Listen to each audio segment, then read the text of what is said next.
Amber Engine's next-gen PIM makes it easy for brands to create and find subsets of products. Now here in the PIM, we see every product that we sell, and I want to be able to quickly and easily navigate between different groups of products that I've created. So maybe whenever I log in the morning, I want to immediately see just my products whose status is equal to active. So to accomplish this, we'll go to our filters and filter down by products whose status is equal to, although we could just as easily say it does not equal or it's blank. And again, we want to look at our active products. So now that I've filtered down to these items, what if I want to be able to quickly navigate back to this filter logic?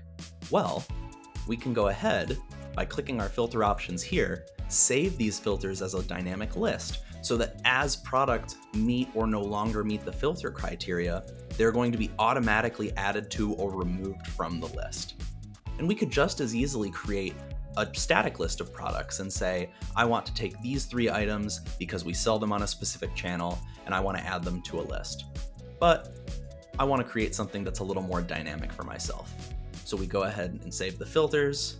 I want to call these my active products. And so once we hit create, we can now navigate between all of the different lists that we create right up here in the corner. Rather than spending countless hours trying to generate subsets of products based on criteria manually, brands can leverage smart filters and lists to quickly find and send data.